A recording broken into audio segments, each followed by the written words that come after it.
Madam, congratulations to Vikram Sampathji. One for getting the fellowship today. Very auspicious thing happening on the book launch in Chennai. I always like Indian historians. That is something which our country very rarely had. Very eminent historians of the highest quality. And normally when the first book was there on Savarkar, it looked for many people as a one-time wonder, somebody who got 100 in his first match. And the second book, The Contested Legacy, 1924 to 66, it hits at 200. A batsman coming to the crease again. Now, the game is set, the talent is proven. The deep research that the book has gone into is absolutely unbelievable. On Savarkar, if you see, for other person it is easy to write a book, relatively easy, especially on Veer Savarkar.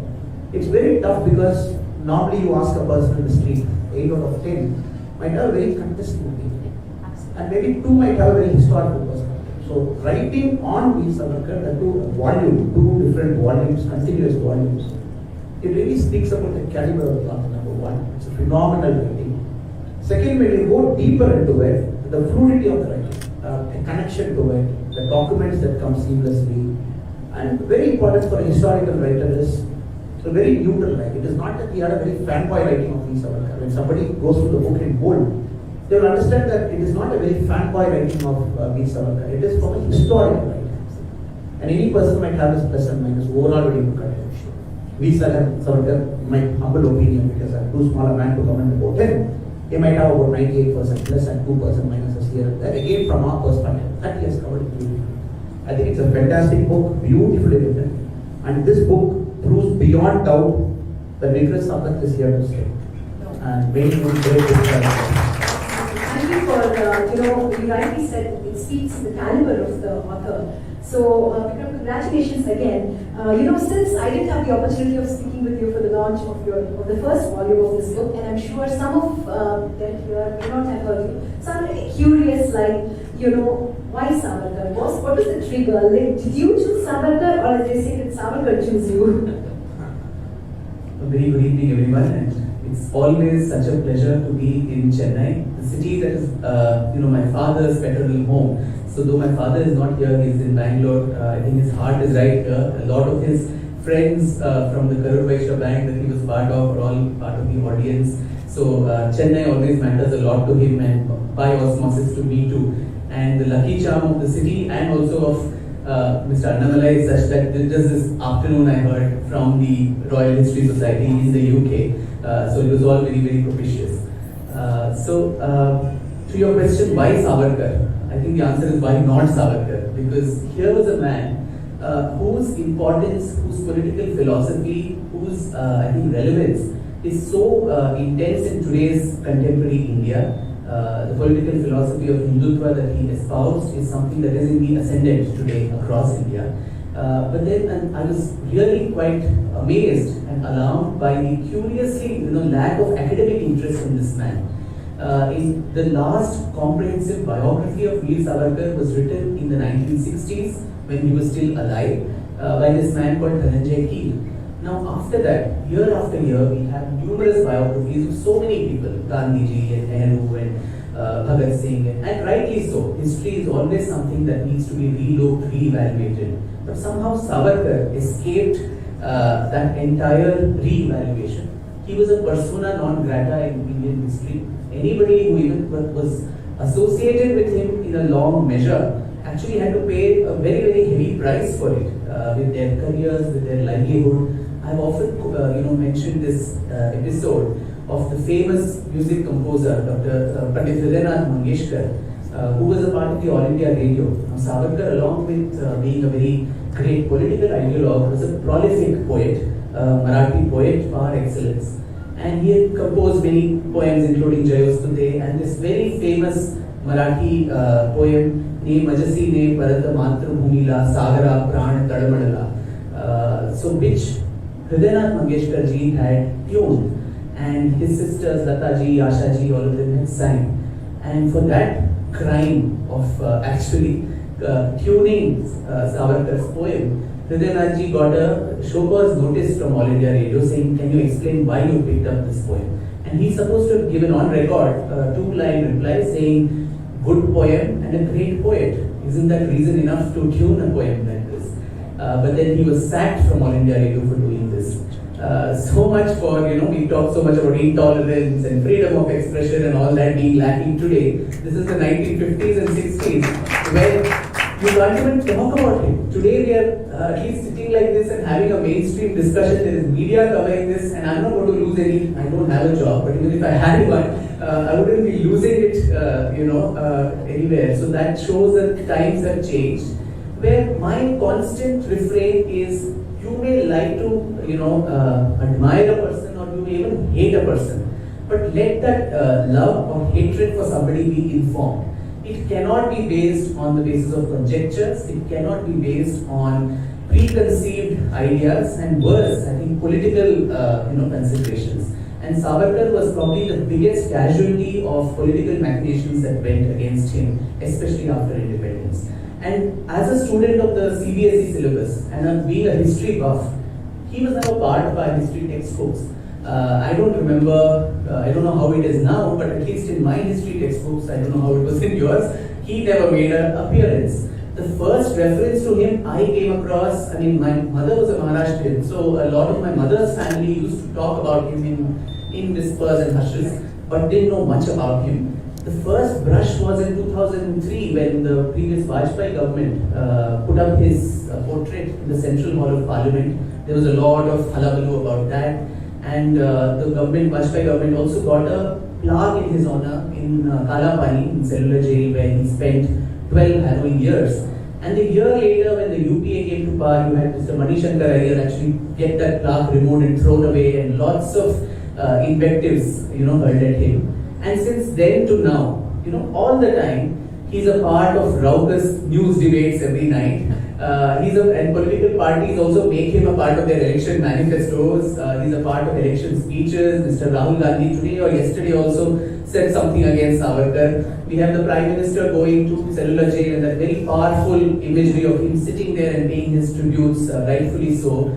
The governments of various states like Rajasthan and Chhattisgarh spent valuable time to think whether his name should be prefixed with a Veer or not, and all of this. But in the midst of all this nonsense and noise, if a young man or woman in India today wants to read about him or know what is all this noise all about, where do they go? There's nothing to read. So there was this quote from Toni Morrison, who said, if there is a book that you want to write and it has not been written yet, if there is a book that you want to read which has not been written yet, you must be the first one to write it. So I thought Savarkar is someone who is so much an intrusion into contemporary politics, but so under-evaluated, and so something had to be done. And so 5 years plodding through lots of archives, libraries, documents to bring together a very, very complex figure into some kind of semblance of coherence. Right, lovely. Vikram, you mentioned about use the word history and history books. So I'm going to kind of fast forward and ask this question about histories being written. Our history is just written usually by the victor. So, I just want you to comment on that. Like, why have we almost cancelled or eliminated this character altogether, right? Would you like to comment on It's very unfortunate, madam. Like you said, history is always written from a winner's perspective, and more importantly, the kind of academic historians from 1950, when they had to look at different personalities and try to project them into the larger national stage, many people were continually forgotten and many people were demonized. And I believe Veer Savarkar comes from the demonized category. He was completely demonized. And if you look at his life, immediately after his arrest, London, jumping from ship, again taking him to cellular jail, if you take that as a point of history, it is a different Veer Savarkar that we have seen here. Then if you come to the point after his release, when he was forced to curtail himself in Ratnagiri, not going out in 1937, that's a different point of Veer Savarkar. Where right now if you look at that part, the historians from 1950 to 75, 80 more, they showed him as an apologist, a person who asked apology to the British government, and the apology was given, and then he's moving out. Then again, if you slightly shift from 1948 till about 55, it was more about the person who killed Mahatma Gandhi. So again, a kind of demonization. So when you look back with a very open-eyed view, immediately after his death, the people in power, they looked at V. Savarkar with a different lens. In fact, Madam Indira Gandhi herself, very glowing tribute to the book Vikram Records. Indira Gandhi spoke very, very highly of Savarkar, very glowing tribute. And the Prime Ministers, everybody after Jawaharlal Nehru, they had a very different opinion about Savarkar, maybe a milder opinion. And even the Home Minister of India and the first Nehru cabinet, he had a very different approach. So it's very, very unfortunate, since we are sitting in the land of Tamils. And here, a very favorite historical figure of mine is D. Chidambaram. And we can establish a connection between Chidambaram Pillai and Savarkar through his friends, and he was also influenced. And D. Chidambaram Pillai's history is not here, absolutely not here. Likewise, if you look and see in the land of Tamils, Muthuramalika Devar is not given the due it is. So it is there at a point of history, a politics of that time dominated, they projected whomever they want to project. And that is why in the opening remarks I said, very, very happy, eminent Indian historians are there. Normally if you say, you want to read about the book about Hindu, people say read John Key. He has written a very fascinating amount of it. That's a general opinion when you go and sit in a very high class discussion. People say you read this guy who's from Britain, he has written a fantastic book on him. When people like Vikram Savarkar come in and kind of take on the whole mantle and give a very different perspective, backed with evidence, backed with the convincing logic, they feel too proud. They're very pressures of India. A fabulous book. It completely, any person reading it for the first time, you take it from me, they will see V. Savarkar with a very, very different perspective. Very different perspective. But maybe the last 1 minute to comment is, you need quality like this, with an unbiased account, not connected to a political ideology, with a historical narration. Then probably you have a book like this. So I hope and pray, especially in the land of Tamil Nadu, people buy this book, the 2 volumes, with the open mind they read these Savarkar. They don't demonize them. Give the person the due. As Indira Gandhi said, a great national guy, a great fierce patriotic guy. This is the words Indira Gandhi used. And I just hope and pray people read it in large numbers. They change their opinion based on facts and logic. Absolutely. In today's world, we call this cancel culture. Right? Would you like to comment on that? About the book or about me or about Savarkar? I think all of it, right? I mean, I'm just also curious that by virtue of writing about Savarkar, it's not biography writing is not new to you. Yeah. But how have people responded to you post your biography of Savarkar? Like, has cancel culture happened there? I've always faced that a lot. So been a little hardened now. In fact, in 2015, I founded the Bangalore Literature Festival, and I've written an article on why I will not return my Sahitya Academy Award. That was the height of the award Vapsi drama that was going on then. And as for that crime again, a lot of people, authors, eminent authors of this country, who were supposed to come to the festival, they recused themselves, saying this is a fascist festival, this is a right-winger, this is this and that and so on. So much so that I had to resign from the festival that I founded.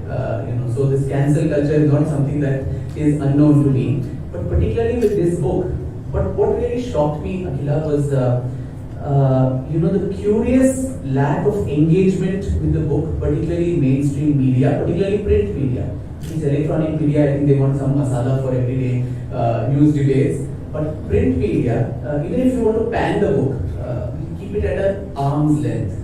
And I was more, shocked to know that there were several bookstores, including in my hometown Bangalore, which didn't even stock the book. And when my publishers did ask them, they said, I've been in the literary field now for a little more than a decade.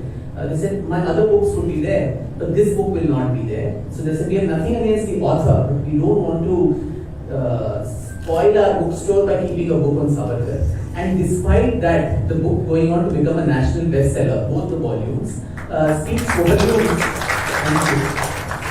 volumes about the democratization of opinion today through social media. But for social media and the word of mouth, these gatekeepers who controlled everything, every opinion, what people need to read, what people need to think, how they need to think, was controlled by a few dogs in the manger. So today, I think thanks to social media is what this book went on to become the success it became, despite bookstores not stocking it. So much so that the pressure then builds on them. Many people go and ask them, why don't you have this book? And then they are forced to keep it. But then that was very, very, though I'm not surprised by this attitude, but it was shocking that it can go to this depth. That, you, as I said, hate the man for all I care, but at least read about him. In Europe, year after year, you have so many books even about Hitler written. So why this anathema to someone? Why? And somebody who all his life actually strove for elimination of untouchability is today a political untouchable, which is the biggest irony and paradox of destiny. So basically, Vikram, you were meted out with Savarkar treatment, so to speak. Well, I want to ask you a little bit about, in terms of material, and you speak about how you had a ton of material that was available on Savarkar, also because his life was, so to speak, under surveillance, right? So you had material to source from the British Museum in London, from the Nehru Museum in Delhi. I'm curious about how you plodded through this material, and what were some of the principles of biography that you adhered to ensure that at no point it looked like you were carried away by Savarkar, so to speak, right? Yeah.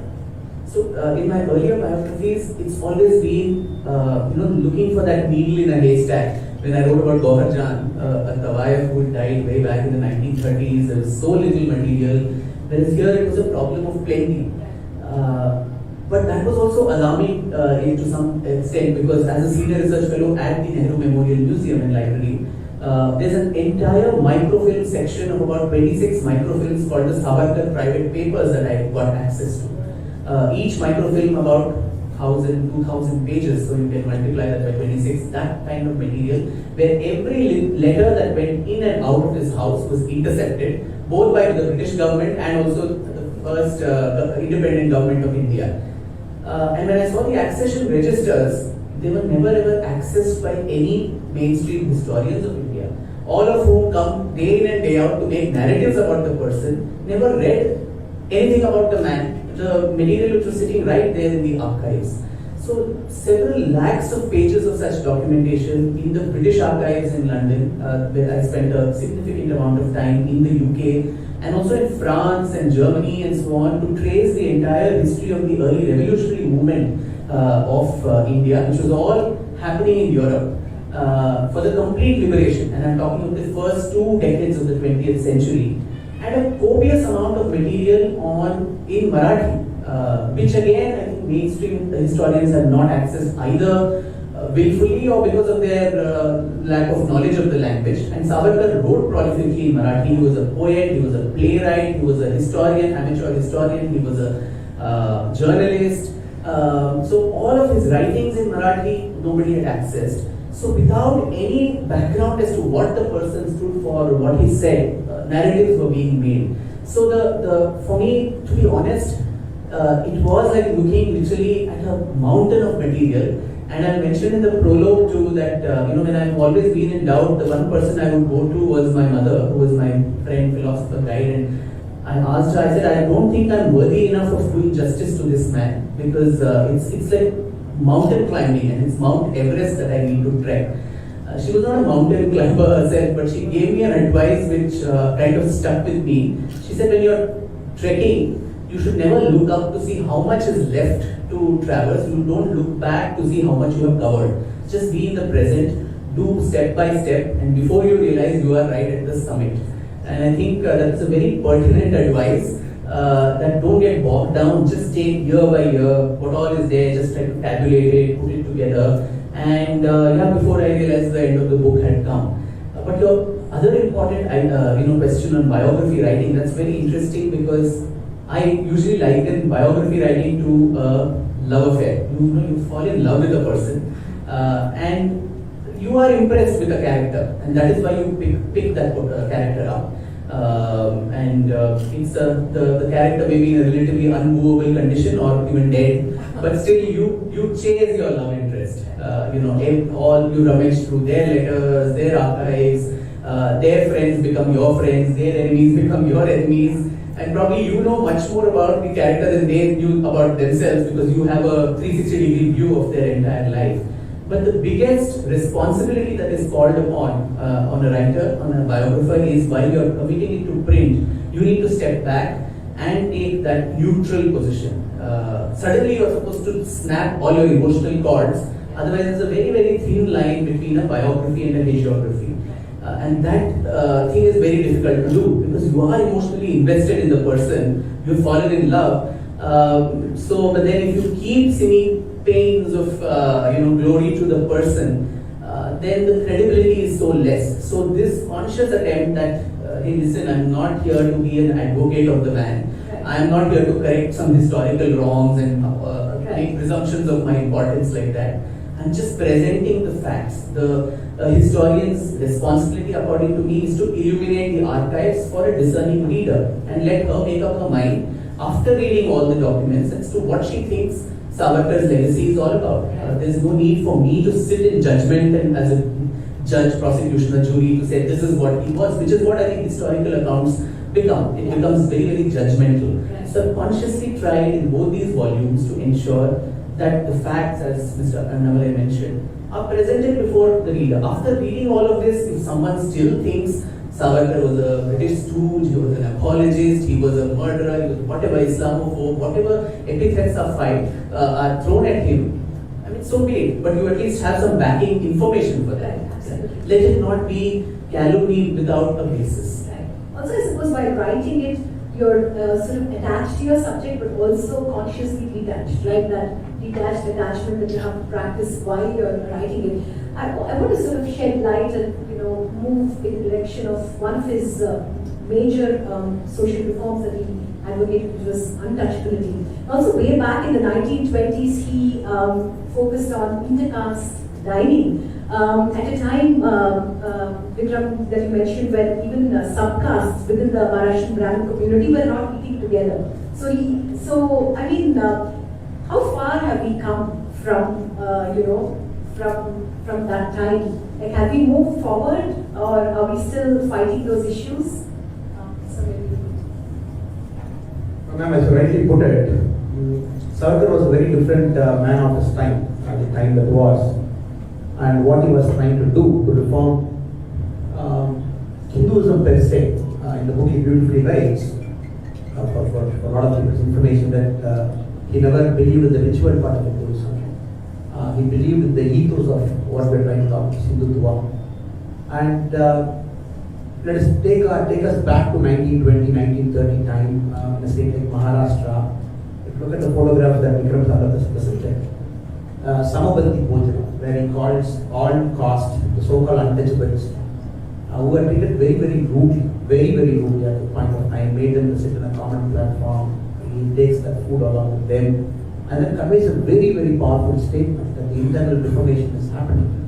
And the sacred threading ceremony, he brings all the different castes together, the sacred threading ceremony that very evocatively our leaders on the book said. When you look at it, you will truly understand that this is real social justice. I'm talking about 1920, 30, 40, that kind of era, when India was chained to the yoke of British imperialism and nobody was thinking about reforming Hinduism per se or the Hindutva ethos.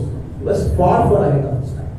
And if I transport that memory to the land of Tamils now, post 1950, and we had a period in Tamil Nadu, maybe from 1970, when the backward classes movement started, then the Justice Party, then the Dividend Money Party came into existence. 1967 they came into power. When you look at it, and when you look history in its proper depth, you know what Savarkar did was unparalleled, far ahead of his time. So definitely the society has changed, but the only problem is, we have the last 10 years I'm seeing we as society, we don't read much. We don't read different points of view. We don't talk to people whom we inherently might not be friends with. Maybe a contradicting popular opinion they might have. When you talk to all of them, probably all of these people can be put up in better light. So now we have got into this very artificial barrier of, you don't agree with me, you're out, I'm this side. So since that artificial wall is built, I think we are getting into a very dangerous level, because you are demonizing person and then you are glorifying a particular point of time to suit your political narrative. So though it was good time, after the social media evolution, we are getting into a dangerous time where from anonymity, whatever you say, whatever you post, probably 25 years from now, when small kids now, when they look back at Tamil Nadu's history or India's history, probably they'll be very amused.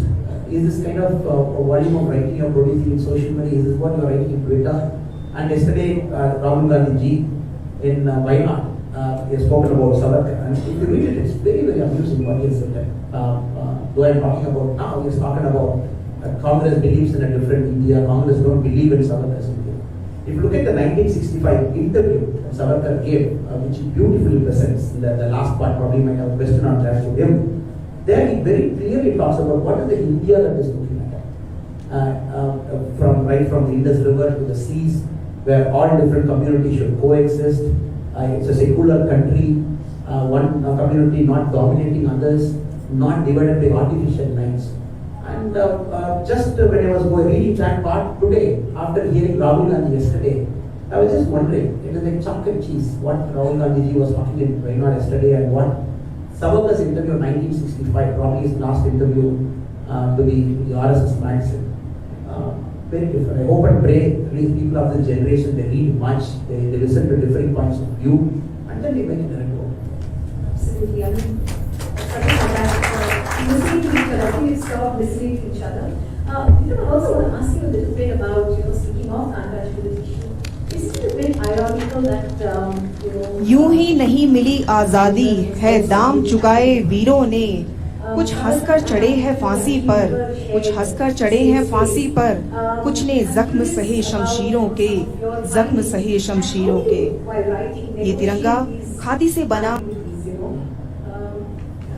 That's something I found very alarming because the 13 years that Savarkar was kept in house arrest in Ratnagiri in Maharashtra, it became like a social laboratory of the Hindutva that he had written in the Ratnagiri prison. How do you consolidate the Hindu society, removing all these terrible barriers that we had created amongst ourselves? So if you have to be a resisting force, you first need to be united among yourselves. So that was the fundamental, philosophy, and how do you put that to practice through, your own leadership. And the Sapta Bandis that he spoke, the 7 shackles of Hindu society, I think a lot of it is so relevant even now to some extent and not so much. So what were those 7 shackles which according to him held Hindu society hostage? Vedokta Bandi, what Sir mentioned about the Vedas are not the preserve of just one community, nor is Sanskrit just a language for one community. It is universal, knowledge and wisdom. It should be easily accessible to everybody. So his philosophy probably different from what a Periyar movement here would do of coming into people's homes and cutting off their sacred threads.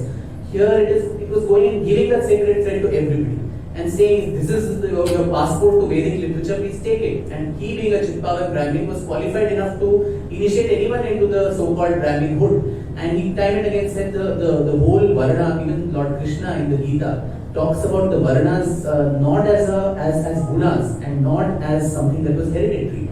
Everybody is born a Shudra and then they ascend to the different levels of their achievement, either through their temperament, through their achievements in life. So the Vedokta Bandi was the first shackle he spoke about.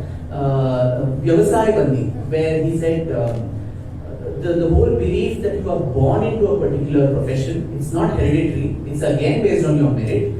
You can aspire for anything if you are qualified enough. And contrasting that to the same time when Gandhiji, there were a group of untouchables, so-called untouchables, not even say that now, but the group of so-called untouchables go to meet Gandhiji and he tells them that everybody cannot become a viceroy or a prime minister. You have to be born in a particular family, the seeds of dynasty maybe, to have those leadership genes to aspire for the top post. Now how antithetical is it to the very philosophy of democracy? So Vyavasaya Bandi, where meritocracy is what matters, not hereditary profession that you follow. Samudra Bandi, the whole idea of the Hindu society that if you cross the seas, you will lose your caste.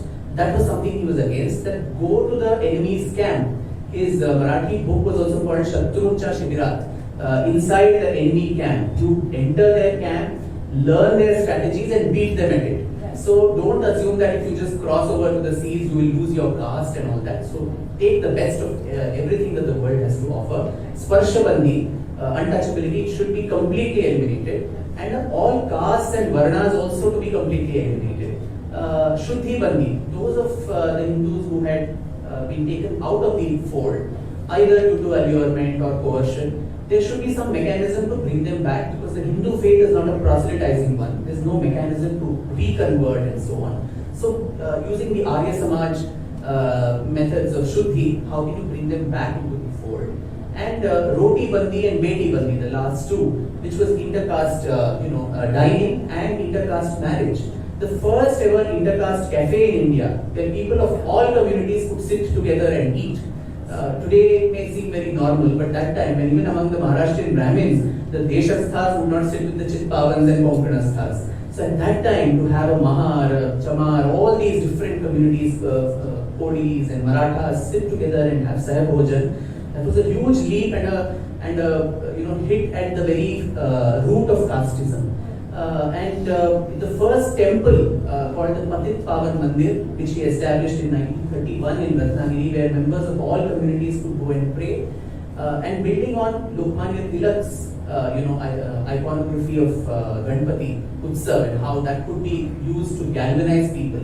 Savarkar started this whole Asprishya Ganpati, or untouchable Ganpati, where the Ganpati was actually installed. The priest would be from the lowest in the caste hierarchy, and even the Brahmin had to go and touch his feet to take blessings. Schools where people of all communities children of all communities could sit together and study, which again today is so normal, but in those days, the teacher, he writes, the teachers, if they had to admonish the kid, the child from the so-called untouchable classes would have to sit outside the class, and if they had to admonish them, they would throw a chalk piece at him, they would not even touch them. So to that extent, to have all of them sit together in the same class and study, in those 13 years there were these path-breaking reforms, and he writes repeatedly to Dr. Ambedkar that why don't you come to Ratnagiri and see what I have done. And this is a pilot project, and my area of operation is only here. But you are a national leader, and if you and I collaborate, maybe we can remove untouchability in the next and caste system in the next 10 years. But curiously, as you rightly observed, Ambedkar kept giving a lot of excuses. Of course, he gave a lot of laudatory letters to Savarkar, saying you are the only one who has understood that the Varna system is at the root cause of Jativad and Jati Pratha and all that, while no one else has understood this. But he fell short of sharing stage with him. Because again, I think this whole element of cancel culture, persona non grata, if you are seen with him, your career will be spoiled.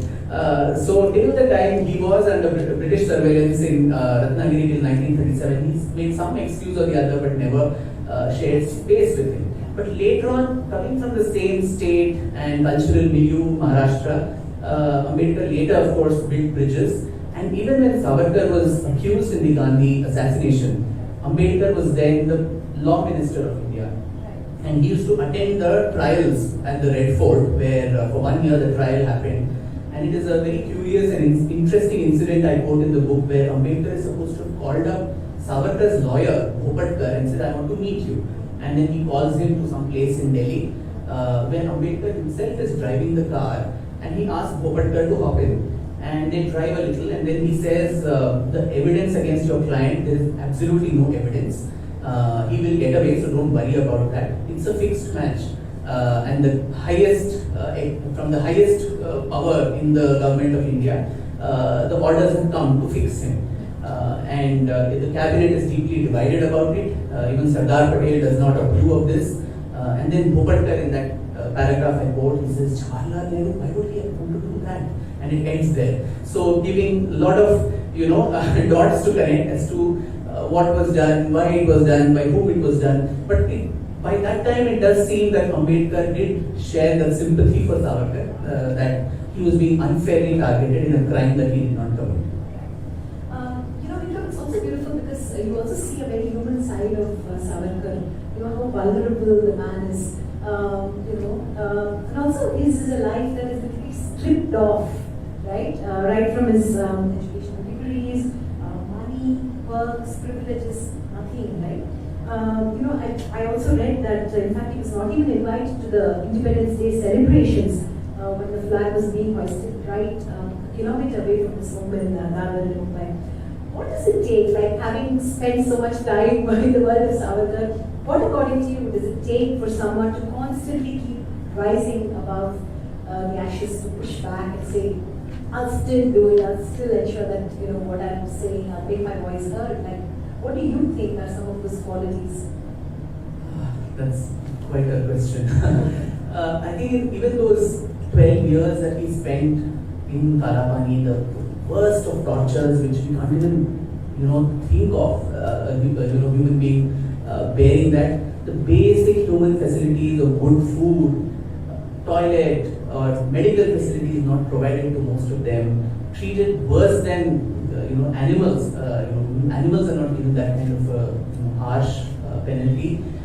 In the blazing heat of Port Blair, he and also all the other political prisoners, day in and day out, they have to do this Poluka Bell punishment, the grinding mill, oil grinding mill, where they go round and round the oil grinding machine and extract 30 pounds of oil.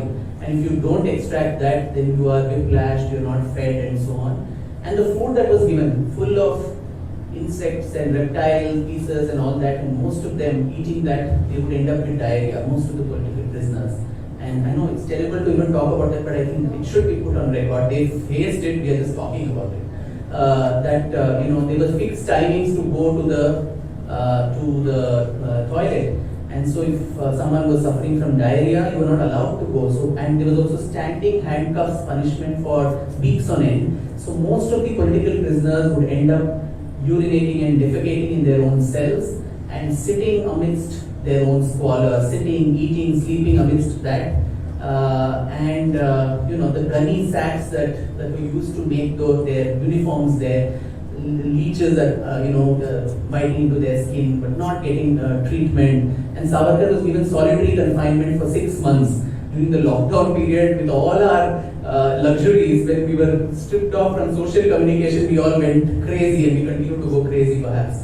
But then solitary confinement, when no human contact for 6 months, and his cell, if you see even now in cellular jail, it overlooks the gallows, where the only human being you would see is someone screaming and shouting to be taken for their execution.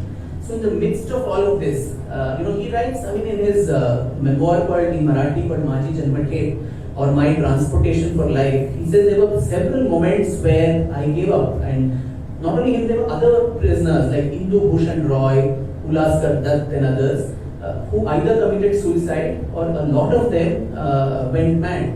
In fact, the British started an asylum in Port Blair in the Haddo Island just to lodge all our ancestors who were political revolutionaries, because they just could not take this kind of torture. And he writes in that very candidly and unabashedly that I gave up my will to survive because death seemed better than living. And he tried to commit suicide a couple of times, but he said every time that happened, I resorted to Patanjali's Yoga Sutras or our philosophy, the reading that was that he had internalized, because they were not given, by the way, books or pen and paper. Through his nails or through charcoal, he would write on the walls of the cell, not 1 or 2 but 6,000 lines of poetry.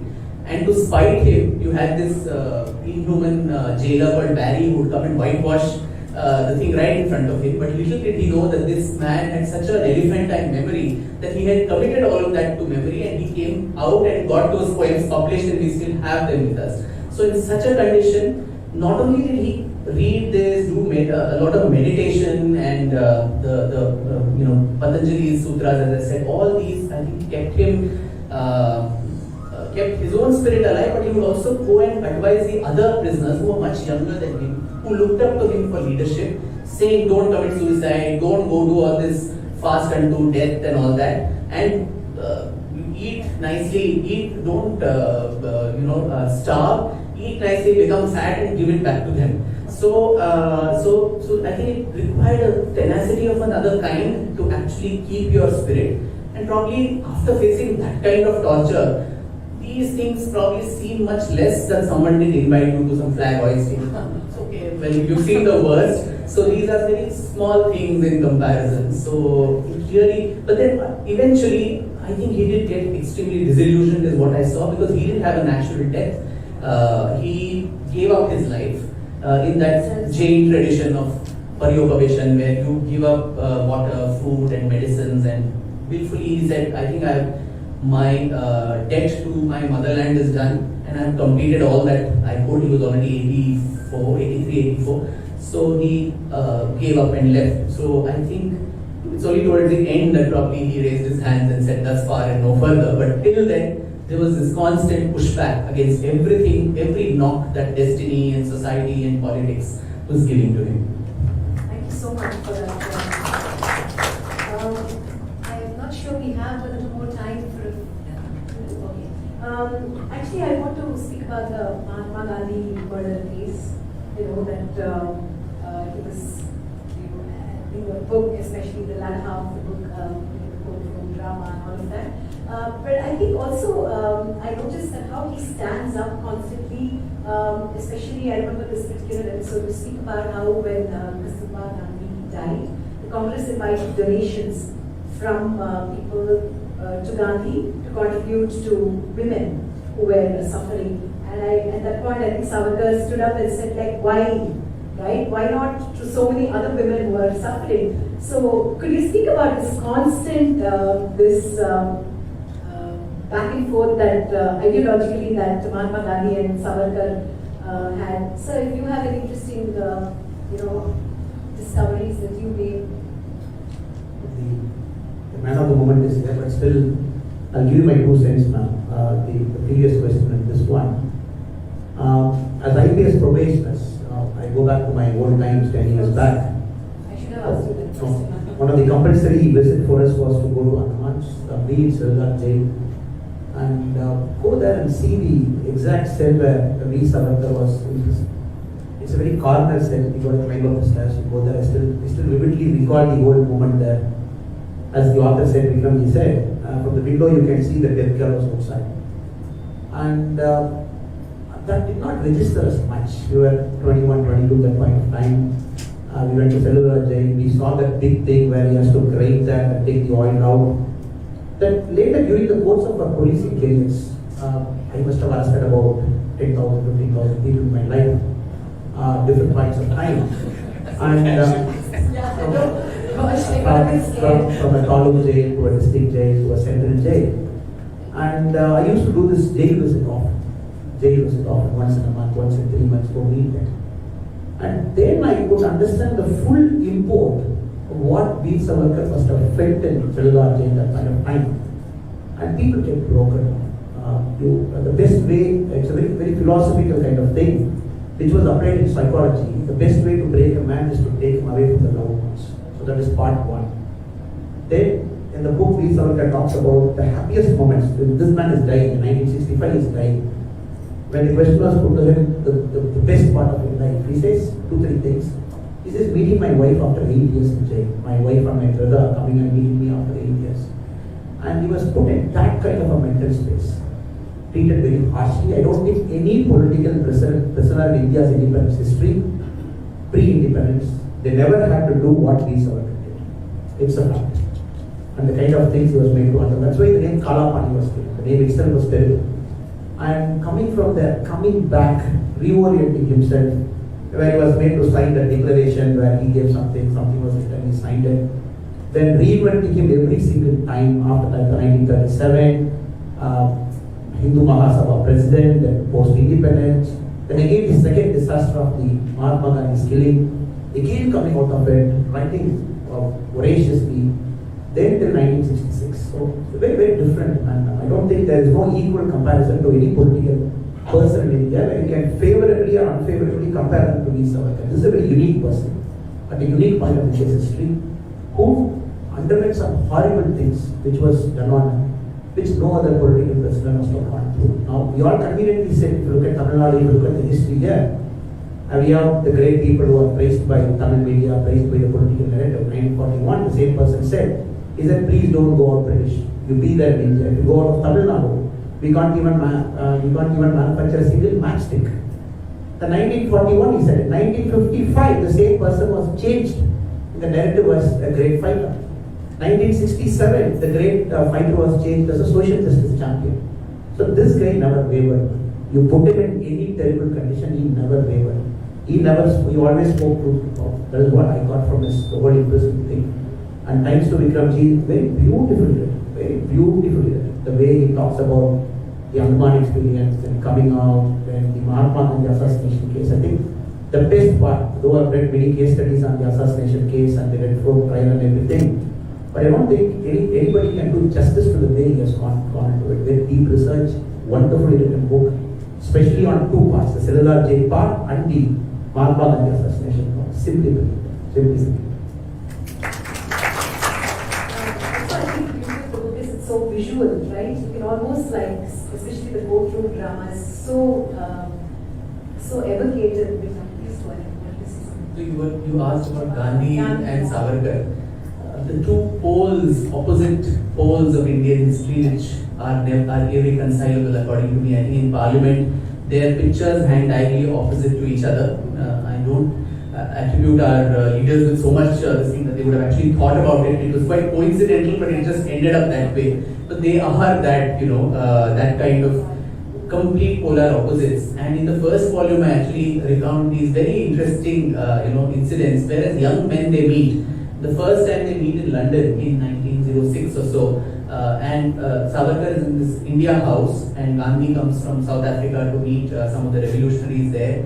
And he goes and tries to meet him, but he's in the kitchen. Savarkar is in the kitchen and cooking prawns.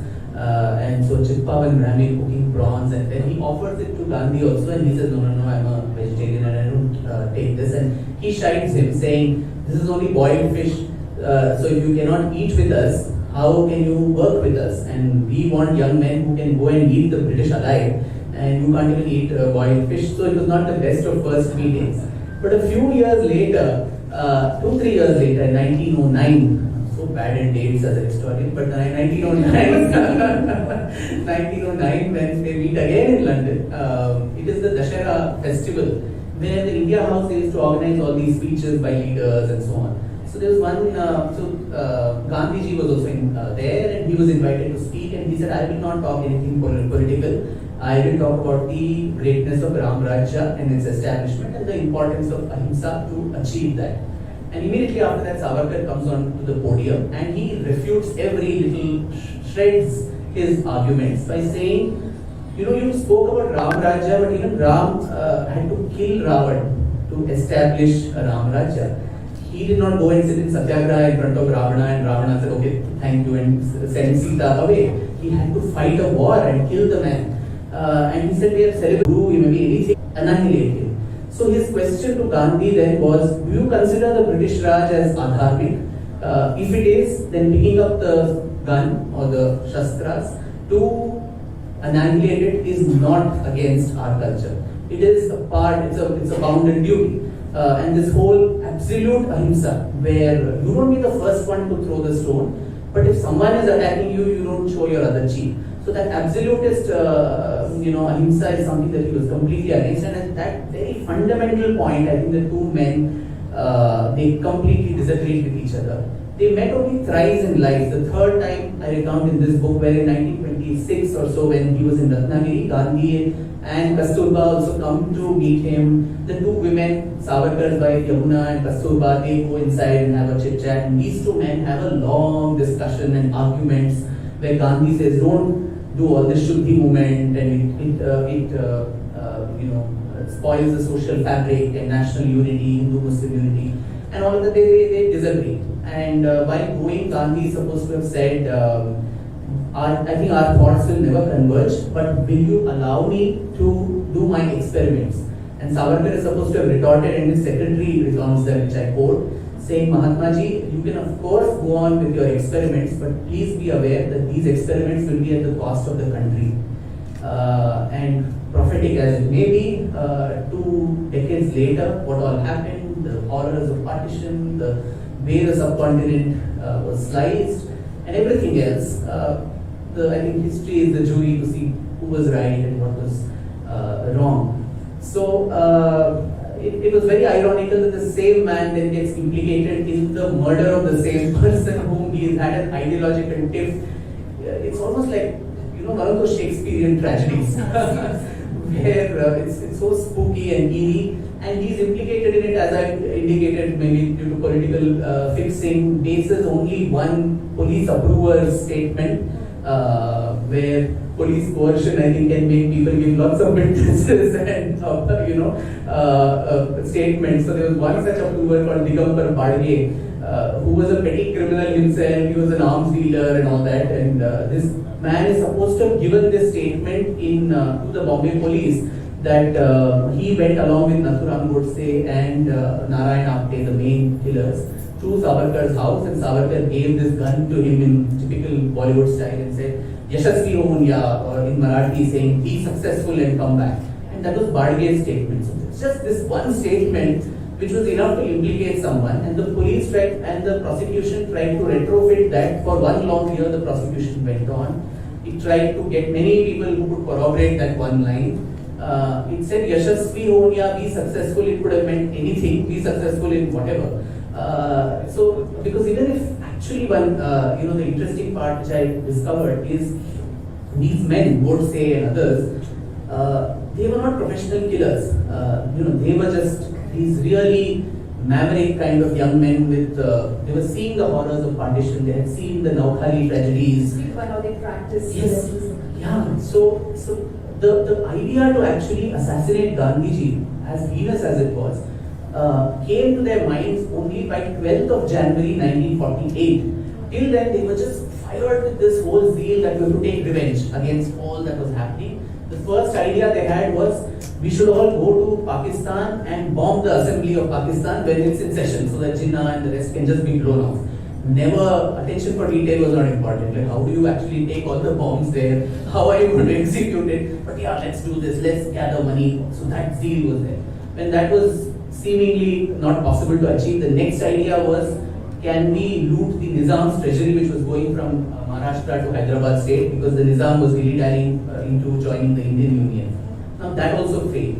But on 12th of January, when Gandhiji announced his fast unto death, forcing the government of India to hand over 55 crores to Pakistan, at a time when Pakistani army men in the guise of tribesmen were intruding into Kashmir and occupying a large part of it, and the government of India, particularly Sardar Patel, had the intuition to say, till Pakistan vacates that thing, we are not going to give the 55 crores that was due to Pakistan during the partition, the liability and asset division. But Gandhiji said, no, this is going to be a gentleman's promise, we have to give it to them. And he also had this idea that East and West Pakistan, which was so far away from each other, you needed to connect it through a road, through a grand highway that would connect East and West Pakistan, what is Bangladesh. Imagine a road cutting through the very heart of India and what it would mean for our national security and sovereignty. So at that point, these young men said, our victim has presented himself in front of us, so let us go for it. And so 12th of January, they decide on a rookie attempt at, let's bomb it off. And so in that 1 week, they get this pistol from here and there, and they have an aborted attempt. The first attempt on Gandhiji's life was made on 20th of January, and it was unsuccessful. And the biggest charade that I saw in the course of my research was between 20th of January and 30th, when the actual act was committed. The police of both the states, Bombay police and the Delhi police, had 10 days, valuable clues which they could nab and catch the culprits if they wanted to. Such rookies they were that Nathuram and Apte, in the hotel that they were staying in Delhi, they give their clothes for laundry, thinking that we'll come back the evening. You're planning to go and assassinate a man as the father of the nation, and you think you still have the time to come back and take your laundry clothes, and the laundry clothes has the initial NVG, Nathuram Vinay Godse, on it, and the police get that shirt also. And one of the fellows who put the bomb, Madan Lal Bhavan, he is in the police custody. He has given a testament as to what the plan was. But the police do not take any cognizance of that. The government of Bombay, the central government are just sitting in their own this thing that maybe we can avert it. No extra security is given to Gandhiji. And he literally becomes what I call a sitting duck, and that's what eventually the heinous crime of assassinating him happens. But the whole tragedy of this story is really comic tragedy, and the 11,100 pages of archival documents in the National Archives is what I have tried to plot through a lot of legal papers on the Gandhi murder trial. to try to make some meaning of this madness. And the story that emerges is very, very different from what we are all fed to in popular narrative. That's interesting. I also want to mention these crimes. H Raja அண்ணன் நம்ம நினைக்கிற மாதிரி அற்புதமான ஒரு மனிதன். அது ஒரு வார்த்தை தவறாக வந்திருக்கலாம், அதற்கு ஒரு காரணம் கூட சொல்லியிருக்கார். பிரஸ்டியூட் நான் சொன்ன வார்த்தைக்கு இது அர்த்தம் இல்லை சொல்லிட்டு. பட் ஓவரால் எங்களுடைய கருத்தை நீங்க எடுத்தீங்கன்னா பாரதிய ஜனதா கட்சியை பொறுத்தவரை ஜேர்னலிஸ்டுக்கு மிகப்பெரிய மரியாதை, மிகப்பெரிய அங்கீகாரம் கொடுக்கக்கூடிய கட்சி. என்கேஜ் பண்ற எந்த அரசியல் கட்சி நீங்க பார்க்க மாட்டீங்க. எவ்வளவு கேள்விகள் கேட்குறீங்க, எவ்வளவு விஷயங்கள் கேட்குறீங்க, எல்லாத்தையுமே நாங்கள் நல்ல விஷயமா தான் எடுத்துக்கிறோம். நீங்க சொல்றதுல இருந்து எங்களுக்கு சில ஐடியா கிடைக்கும். இந்த மாதிரி மக்கள் நினைக்கிறாங்க, இந்த மாதிரி சொல்றாங்கன்னு. அதனால அந்த சர்ச்சைக்கு முற்றுப்புள்ளி வைத்து விடுவோம். ஹெச் ராஜா அற்புதமான மனிதன். ஒரு வார்த்தையை வந்து நம்ம தவறாக புரிந்திருக்கலாம் சொல்ல டிபேட்டபிள். அது where just because Godse and Apte and others belong to the Maharashtrian Brahmin community, the caste of the assassins was leaked out by somebody in Delhi within few hours of the crime. And the same evening, riots broke out in Bombay, and then Bombay, Pune, Nagpur, Satara, the whole Patwardhan, princely states, Belgaum, Kolhapur, all these areas.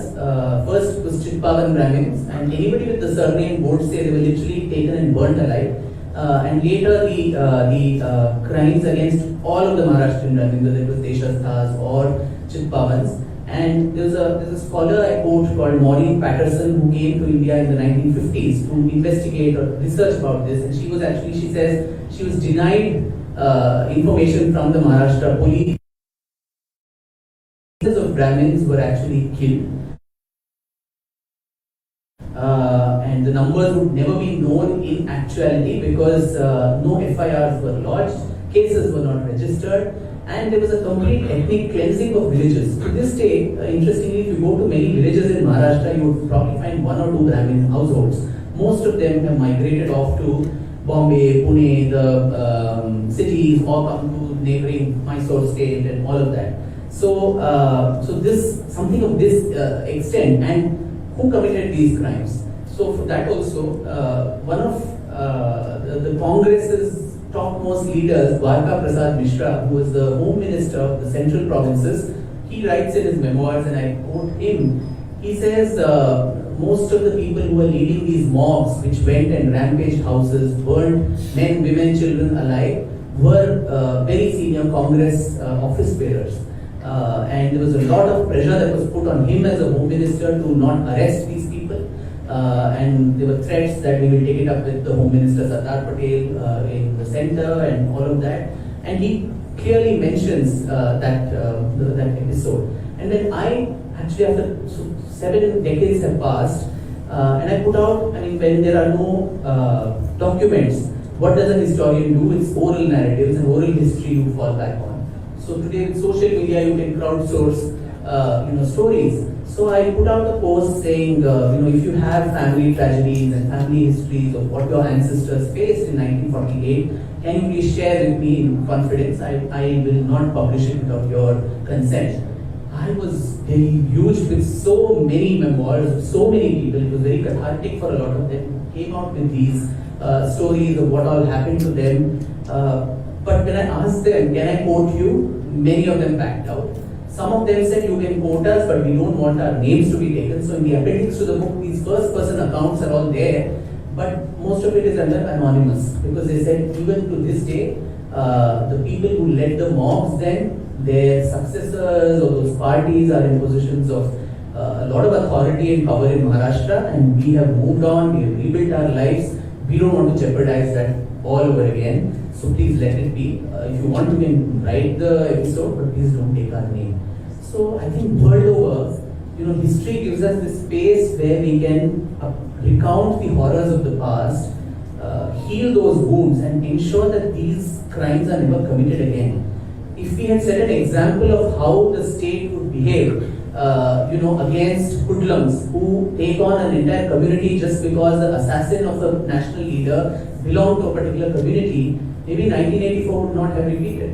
That is the whole perversion with which I think history keeps repeating itself, because no one was hearing it the first time.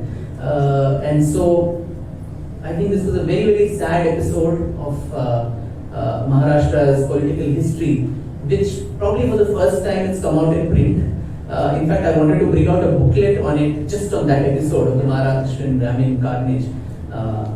I got a lot of backlash, to be honest, and a lot of people said, you value your life, please don't go ahead with doing an entire project on that. It's too dangerous. So that is the fear and the darka mahal that we live in today, where we can't even write, where we can't even use history as a space to heal and learn lessons from. So we have already started okay, thank you very much.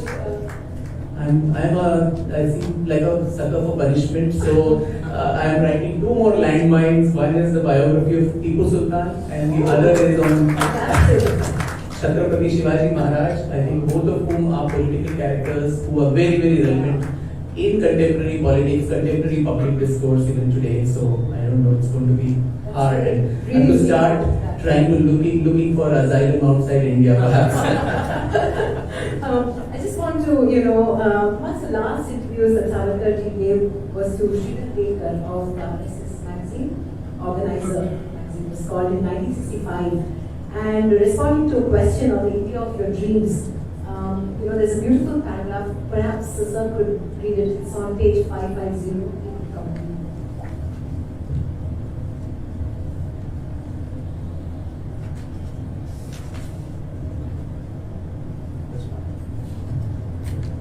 Want me to read it? Just read it. Then we take questions from Yes, thank you so much, ma'am. There was a very beautiful interview that Veer Savarkar gave it to the RSS magazine Organizer in 1965. Probably for the first time in the mainstream book, Vikram Samadhi has brought it out of the back. The question that was asked to Veer Savarkar is, what is the India of your dreams? He replies, my India would be a democratic state in which people belonging to different religions, sects or races would be treated with perfect equality. None would be allowed to dominate others. None would be deprived of his just and equal rights of free citizenship. So long as everyone discharged the common obligation which he owed to the state as a whole. Hindustan, the motherland, and the holy land of the Hindus, from the Indus to the seas, would be an organic, undivided state. The Hindus would be a casteless society, a consolidated and a modern nation. Science and technology would be encouraged. There would be a total liquidation of landlordism. All the land would belong to the state eventually. All key industries would be nationalized. India would be self-sufficient in respect of food, clothes, shelter and defense. The India of my dreams would have unbounded faith in the world commonwealth, because the earth is a common motherland of all. But India would not go down under the evaluation of this world commonwealth. The foreign policy of a militarily strong, ahead Hindustan would be a policy of neutrality and peace.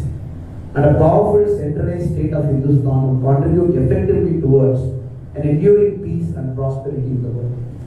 Thank you so much. Absolutely. Yeah. Thank you so much for doing that. Perhaps we could take a few questions from the audience. If there is a mic that can. Madhu, perhaps we could have a mic, sir. I could.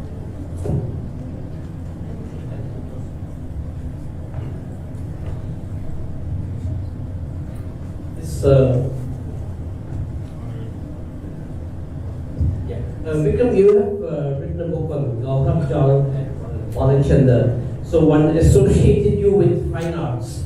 Now, after 2 excellent fine arts biographies and a few more, you turned to Veer Savarkar. Now, how was your methodology and your approach to biography writing? How was it different with political biography and fine arts biography? Thank you, sir. I think I'm still very much associated with fine arts in my heart. I think without the gift of or the blessing of things like music and literature, I always shudder to think what a beast I would have grown up to become. But then, as I said, the whole approach to biography writing, I think it is the same, irrespective of whether that person is a dancer, musician, politician. To me, the principle that I mentioned of going after the person and unearthing every possible detail but also having this conscious detachment while writing about it, and how do you see through the material. I think those become important elements while writing a biography. It doesn't matter what the person was. I think for me, the person I choose is someone who needs to be interesting, who has multiple shades, who's either very maligned or misunderstood or misrepresented or totally forgotten. Nobody knew who Bhavan was. Dare I say, till the time my book came out, despite she being the first Indian, first artist of the entire subcontinent to record her voice on the gramophone in 1902, and we let her memory fade off from national consciousness. But for her and women like her who recorded, the Indian music industry would not be where it was today. And Vinay Balachandar, again from this very city, a man with so many firsts to his credit, self-taught, learned genius who pioneered so many contributions to Tamil cinema, to chess, to Carnatic music, to the entire body of Veena playing. Again forgotten, become not forgotten I would say, but become a little bit of a social untouchable for his very strong views on what he thought was classicism and the whole episode of royalty versus music and all that. So these are characters that become very interesting to assess and analyze, and I think that is what attracts me. Not so much the profession they followed in their life. I think the colors that the multiple colors, and not a monochromatic, simplistic life which is very linear. I think that gets boring to write and also to read.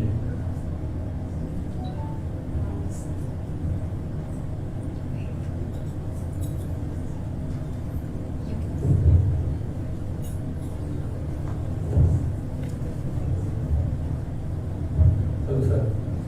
Since we are here in Tamil Nadu, if you could, from your book I get that Mr. V.S. Iyer was the right-hand man during Savarkar's early days. Yes. And had they not met, the revolutionary movement in Tamil Nadu might not have happened. So if you could shed some light on for the benefit of our audience. Yeah, that's a fantastic question, because BVS Iyer and NPT Acharya. So this 5 years that Savarkar spent at the India House in London was a hotbed of what the British called sedition. Fascinating characters, again, who don't ring a bell today in contemporary India. Virendranath Chattopadhyay, the brother of Sarojini Naidu, who was there. It was a microcosm of India. There were people from almost every part. Lala Hardayal of the Gada party, who came from Delhi. Madanlal Dhingra from Punjab. You had Madam Bhikaji Kama, that famous Parsi woman from Bombay, who went and unfurled the flag of complete Indian independence in Stuttgart in Germany in 1907. Sardar Singh Rana, and from the south, two characters, NPT Acharya from Mysore and VVS Iyer from Tamil Nadu. And VVS Iyer was a constant, left-hand man of Savarkar, including that book, the 1857 Revolution, which actually Savarkar coined the word as the first war of Indian independence. Till then it was called as Sepoy Mutiny by the British. Savarkar spent 2 years researching in the British archives in the UK and wrote the history of India from an Indian perspective, so that this thing doesn't get disparaged as a small episode of few sepoys throwing because of the beef lard and the pork cartridge and all that. So to give that gravitas to the entire movement, Savarkar wrote the book in Marathi, but VVS Iyer got it translated into English, and these books then made their way to India, and they served as an inspiration not just for that generation, but for generations later. It became a kind of a Bible for the revolutionaries. Bhagat Singh was so inspired by this book that he would make it as an entry criteria for the HSRA. Unless you have read the book, you would not be part of the revolutionary movement. Netaji Subhash Chandra Bose had copies of the book, and Raj Bihari Bose had copies of the book translated from Japanese to even Tamil, where in raids of the INA raids that were conducted, there were copies of this book. So in all of this, VVS Iyer played a very important role.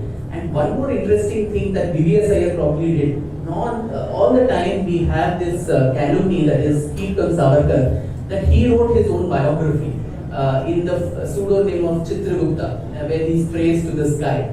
Now, in the course of my research, I realized that book called Life of Barrister Savarkar was actually published from Madras in 1926 by this company called B.G. Paul Publications. And in the advertisement to that book, it says very clearly, this book was written of a very famous patriot by a friend of his. And considering that at that time, BBS Iyer was moving between Pondicherry, which was French territory and therefore safe to operate from, and Madras, it could have been him who wrote it.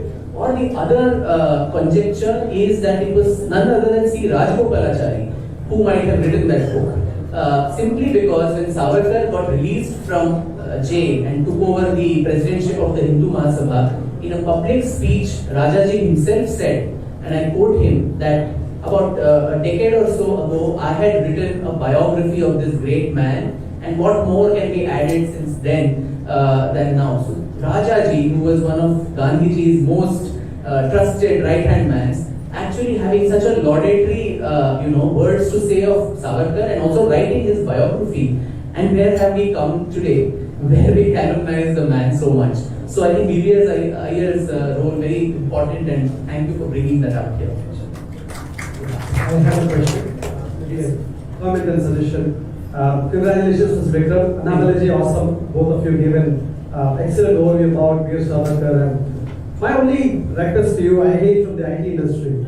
And for me, always talking about AI, ML, and so on and so forth, hearing the history was really spectacular. But what today our Honorable Prime Minister launched the National Education Policy, right? So today the outcome-based education is what the country is looking at. Everybody talks about STEM, but STEM is what we're looking for. Apart from science, technology, engineering, and the science, arts is something very arts and history, right? Today, our children does not have a time or a patience to read through a lot of subjects, a lot of history. So probably this kind of patriotic leaders, there will be hundreds of historians in our country, where you can come with a 1-minute video or a 1 or 2 page, a quick snapshot, so that is the outcome for the students in India. That is the only way where the outcome-based education will be successful in national education policy when it comes to subject of history.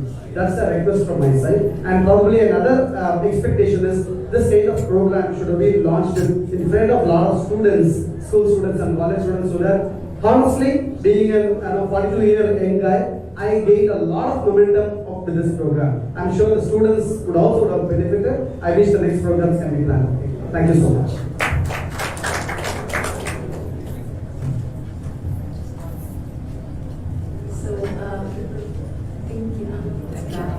Thank you so much. Sure, Janvi, one question, please. So this is not really a question. இது வந்து ஒரு பணிவான வேண்டும் திரு அண்ணாமலை அவர்களுக்கு. First, நான் சாதாரண citizen of India. Second, நான் வந்து 2 சிறிய குழந்தைகளுடைய தாய். அண்ட் நீங்கள் வந்து ஒரு இன்ஃப்ளூயன்ஷியல் பொசிஷனில் இருக்கீங்க, ஒரு பவர்ஃபுல் பொசிஷன், ஒரு லீடர்ஷிப் பொசிஷனில் இருக்கீங்க. ஃபியூச்சரில் you have a lot of athletes waiting for you. So அதில் ஒரு பணிவான என்னுடைய வேண்டுகோள் வந்து ஒரு விஷயத்தை நீங்கள் ஞாபகம் வைக்கணும். அது இந்த ஒரு ஈவெண்ட்டில் சொல்கிறது ரொம்ப முக்கியமான ஒரு நடப்பீங்கன்னா, இது வந்து historic Vikram is there and நீங்கள் coming together for some purpose இல்லைங்களா? நீங்கள் சொன்ன மாதிரி திரு வாவு சிதம்பரம் பிள்ளை, திரு மாபுசி அவர்கள், இல்லை திரு திருப்பூர் குமரன் அவர்கள், இந்த மாதிரி வீரன் சின்னமலை அவர்கள், இவர்களை பற்றி எல்லாம் வந்து நாங்கள் படிக்கவே இல்லை. சின்னத்தில் பெரிய ஒரு இம்பார்ட்டன்ட் ஒரு பர்சனாலிட்டி ஃபார் த ஃப்ரீடம் ஸ்ட்ரகிள்ங்கிற மாதிரி ஒரு இம்பார்ட்டண்ட்டாக நாங்கள் படிக்கிறது, இன்க்ளூடிங் வீர் சவர்கர். ஸோ இது நீங்கள் வந்து at the latest stage when you are in a position where you are able to bring change, இதை கண்டிப்பாக சில்ட்ரனோட எஜுகேஷனில் நீங்கள் கொண்டு வரணும். ஃப்ரம் அ நான் பொலிட்டிசைசிங் பெர்ஸ்பெக்டிவ், ஃப்ரம் அ நான் பயாஸ்ட் பெர்ஸ்பெக்டிவ் இந்த சேஞ்ச் நடக்கணும்னு நான் தெளிவாக I wholeheartedly agree with you. Our children should definitely read the histories. Yes. Madam, ரொம்ப நன்றி. ஒரே நிமிஷத்தில் நீங்கள் சொன்னதுக்கான பதிலை கொடுக்குறோம் madam. I am very common small man like you, but I think history will be guided to your children and my children in the future. இப்போ என்ன நடக்குதுன்னா madam, there is a great journey happening in society. நான் ஒரு ஸ்கூலில் படிக்கும் பொழுது நான் படித்த ஹிஸ்டாரிக்கல் அந்த பொலிட்டிக்கல் பார்ட்டி வந்ததுக்கப்புறம் one thing thing I really fascinated is யாரையோ வந்து ஜாதி தலைவர்கள் அடைச்சு வச்சிருக்காங்க. தமிழ்நாட்டில் ஒரு கூட்டுக்குள்ள போட்டு கூட்டி வச்சிருக்கோம். தலையை உடைச்சிருவாங்க, அதை உடைச்சிருவாங்கன்னு சொல்லிட்டு பெரிய பெரிய தலைவர்கள்லாம் கூட்டுக்குள்ள தான் இருக்காங்க தமிழ்நாட்டில். இந்த கடைசி ஒரு 3 மாத காலமாக நிறைய தலைவர்களை வந்து நாங்கள் வந்து ஒரு புது கண்ணோட பார்க்க நாட் பொலிட்டிசைசிங் பெர்சே. அதை பார்க்கும் பொழுது உதாரணத்திற்கு ஒரு 3 பேரை மட்டும் நான் சொல்றேன். ஏன்னா நீங்க எந்த லைன்ல போயிட்டு இருக்கீங்க அப்படிங்கிறக்காக. இப்ப விக்ரம்ஜி வந்து அவருடைய திப்பு சுல்தான் புக்கை ரிசர்ச் பண்ணும் பொழுது நிறைய நம்முடைய தமிழ்நாடு கனெக்ஷன் வராது. திப்பு சுல்தான் வராத இடம் கிடையாது. திண்டுக்கல்ல இருந்து, கோயம்புத்தூர் சைட்ல இருந்து, ஈரோட்ல இருந்து எல்லா பகுதிகளுக்குமே வந்திருக்காங்க. அதுல வந்து பாத்தீங்கன்னா தீரன் சின்னமலை அப்படின்னு ஒரு கேரக்டர் இருக்காங்க. ஒரு very great nationalist, amazing person. But ஒரு ஜாதிக்குள்ள போட்டு அடைச்சு வச்சிருக்கோம். பட் அவரு கூட வேலை செஞ்ச ஆட்கள் எல்லாமே மறைஞ்சு போயிட்டாங்க. கொஞ்சம் தொழிலாளி பார்த்தீங்கன்னா there is a person called புல்லான். அவர் கூட இருந்த ஒரு மனிதர். he comes from Arunthathiyar community, the poorest of the poor நம்ம சொல்லுவோம். அதே போல குணால நாடார் இன்னொருத்தர் இருப்பார். அதெல்லாம் மறைஞ்சே போச்சு. கொஞ்சம் எடுத்து படிச்சீங்கன்னா very fascinating people. அதே போல டவுன் சவுத் போயிட்டீங்கன்னா இப்போ விஓ சிதம்பரம் பிள்ளை அவர் வந்து நான் எந்த புத்தகத்திலையும் படிச்சது. ஆனா கோயம்புத்தூர் ஜெயிலுக்கு போனீங்கன்னா விஓ சிதம்பரம் பிள்ளை அவர் எடுத்த செக்கை நீங்க பார்க்கணும். அது வந்து சவர்கர் சொல்லியிருப்பாரு. அது சாதாரண மனிதர்கள் இருக்க முடியாது. என்னால் அந்த செக்கை இருக்க முடியாது. நான், விக்ரம்ஜி, அகிலா மேடம் 3 பேர் சேர்ந்து எங்களால் இருக்க முடியாது. அது மேபி அவசர ரெட்டி மேடம் சேர்த்துக்கிறேன். நாங்கள் 4 பேர் சேர்ந்து அந்த செக்கை இழுக்கவே முடியாது. அதை ஒரு மனிதர் விஓ சிதம்பரம் பிள்ளை கோயம்புத்தூரில் இருந்திருக்காரு. அதை வந்து சவர்கர் அவர்கள் வந்து செல்கார் ஜெயிலில் இருந்திருக்காங்க. நீங்க கஷ்டப்பட்டு 2 மாடு சேர்த்து இழுக்கிறத ஒரு மனுஷன் இழுக்கணும். இழுத்து முடிச்சதுக்கு அப்புறம் ஒரே ஒரு சொட்டு அதுல இருந்து அந்த இது வரும். அதை வந்து சவர்கர் எழுதியிருப்பார். அந்த ஒரு சொட்டு அவர் என்ன நினைச்சாருன்னா, அந்த ஒரு சொட்டு எண்ணெய் வெளியே வர்றது நம்முடைய இந்தியாவுடைய ஃப்ரீடம் மூமெண்ட்டுக்கு அந்த ஒரு சொட்டு எண்ணெய் பயன்படும் என்று அதை எழுதிருக்காங்க. அதெல்லாம் பார்த்தீங்கன்னா பட் இது எல்லாமே நமக்கு வந்து மறைக்கப்பட்டதுன்னு சொன்னதை விட மேபி நான் யாரையும் தவறா சொல்ல விரும்புங்க. பட் நம்ம சில்ட்ரனுக்கு வந்து மிகப்பெரிய தவறான முன்னுதாரணமாக ஆச்சு. தேர் ஹீரோஸ் மேடம், தேர் ஹீரோஸ். இவங்கெல்லாம் வந்து மிகப்பெரிய ஹீரோக்கள். பொலிட்டிக்கல் ஐடியாலஜியில் கண்டிப்பாக அடைக்க வேண்டாம். ஒருத்தருக்கு இருந்து அவ்வளவு விஷயங்கள் கற்றுக்கிறது. இப்பதான் இந்தியன் ஹிஸ்டரி ஓபன் ஆகுது அப்படின்னு பணிவான கருத்து. இவங்கெல்லாம் வந்ததுக்கு உடைக்கிறாங்க, ஒரு நெரேட்டிவ் உடைக்கிறாங்க, ஒரு புதிய லென்ஸ்ல அதை பார்க்கறாங்க, புதிய ஒரு மனிதர்களை வெளியே கொண்டு வர்றாங்க. அதனால இப்ப நமக்கு சில்ட்ரனுக்கு ஒரே பிரச்சனைனா இது ஒரு அட்டென்ஷன் டிஃபிசிட் ஜெனரேஷன், அட்டென்ஷனே இல்லாத ஒரு ஜெனரேஷன். ஒரு 10 நிமிஷம் வாட்ஸ்அப்ல பார்த்தாவே நம்ம டயர்ட் ஆயிடும். எப்படி அவங்கள படிக்க வைக்க போறோம்? பாத்தீங்கன்னா நம்ம நண்பர் கேட்டார், அற்புதமா கேட்டார். பட் நண்பர் கேட்டது கூட பாத்தீங்கன்னா ஒரு 2 நிமிஷம் வீடியோல அவங்க கொண்டு வர முடியுமா அப்படின்னு கேட்டார். உண்மைதான், நானும் அதே பொசிஷன்ல தான் நானும் கேட்டிருப்பேன். ஆனா சவர்கர் அவர்களை வந்து படிக்க படிக்க படிக்க ஓப்பன் ஆகும். அதே போல தீரன் சின்னமலை படிக்க படிக்க ஓப்பன் ஆகும். அதே போல கீழே டவுன் சவுத் போனீங்கன்னா நிறைய தலைவர்கள் படிக்க படிக்க ஓப்பன் ஆகும். அதனால அவங்களை படிக்க வைக்கணும், ஒரு கியூரியாசிட்டியை கொண்டு வரணும். இந்த புதிய கல்விக் கொள்கை பார்த்தீங்கன்னா அதோடைய ஆரம்ப வரிகள் சொல்லியிருக்கோம். we want to shift this generation from learning to seeking. அதாவது படிப்பதிலிருந்து சீக்கிங்க்கு கொண்டு போகும். What Vikram சம்பத்ஜி did is seeking. ஒரு 30,000-40,000 பக்கங்களை படிச்சு ஒன்னொன்னா தொலாவி அதை சீக் பண்ணி அதை கொடுக்குறாரு. கண்டிப்பா அது நடக்கும் மேடம். எஜுகேஷன் சிஸ்டம் மாறணும். இப்ப நம்ம தமிழ்நாட்டில் பார்த்தீங்கன்னா எஜுகேஷன் தான் ஈஸியா இருக்கணும். குழந்தைங்களுக்கு ஈஸியா இருக்கக்கூடாது, கஷ்டப்படணும். ஸ்கூல்லாம் கஷ்டப்படணும். அடி வாங்கிருக்கேன், என்னை வெளியே நிற்க வச்சிருக்காங்க, என்னை வெளியே முட்டி போட வச்சிருக்காங்க வெயில்ல. அதை இப்ப வந்து நீங்க சொன்னீங்கன்னா நான் ஏதோ பெருசா பேசுற மாதிரி உடனே நீ ஜெயிலுக்கு போட்டுவாங்க. அதாவது அது அவ்வளவு நடந்திருக்கு. நமக்கு அந்த லேர்னிங் மேல அந்த தேர்ஸ்ட கொண்டு வந்திருக்காங்க நம்மளுடைய டீச்சர்ஸ் எல்லாம். கண்டிப்பா அது மாறணும். அதுக்கு நான் குழந்தைங்களை அடின்னு நான் சொல்ல, குழந்தைங்களுக்கு அந்த ரிகர்னஸ் கொடுக்கணும். ரிகர்னஸ் கண்டிப்பா கொடுக்கணும். நிச்சயமா நடக்கும். இந்தியா மாற ஆரம்பித்து விட்டது. அதுக்கு இந்த நிகழ்ச்சியை ஒரு சாட்சி. எவ்வளவு பியூட்டிஃபுல்லா இருக்கும். சவர்கர் ஒரு புது லென்ஸ்ல நீங்க எல்லாருமே கூட ரொம்ப என்ஜாய் பண்ணி கேட்டிருப்பீங்க. விக்ரம் சம்பத் உருவாக்கினா மேடம் பேசுனதும் கண்டிப்பா நடக்கும் மேடம். அது பஞ்சபூதங்களுடைய முடிவது, காலத்தினுடைய கட்டாயம் நிச்சயமா நடக்கும். Annamalai sir, thank you very much for your very, very insightful inputs for today's event. Vikramji, thank you for bringing you this wonderful book, both the books to us, and Random Publishing House for helping us to see the books and hopefully buy them. They are for sale outside, and I'm hoping that more people will pick them up to read. Akila, of course, in her inimitable style, we're old friends, and she is absolutely wonderful and has the empathy to bring the right questions to the people on the stage. And I'd like to thank all 3 of you for being here with us. And I think, of course, we have a few people to thank, and nothing is ever possible without the help of people who've been kind to us. And Anandita ji of PK Foundation, she is here, and her kindness and patience with us has really been very helpful in helping us put this event together. Also, I think I have to say a very big thank you to the ITC Hotel and Aditya Gupta, who was entirely instrumental in helping us put this event together today. And I think Anandita ji and Mr. Gupta also worked together to put this for us. And I'd like to thank the audience for being here. And like the lady said, this needs to go out to a far bigger audience than us here. I wish that we could take the same discussion to students and people across the state of Madras, because there's so much we had to learn. It's astounding what we've learned just from this conversation about this amazing man. Thank you so much.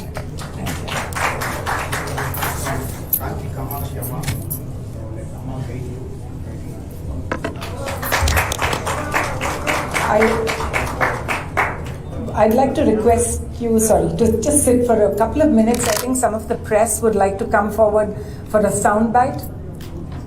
Whatever you want, you'll take.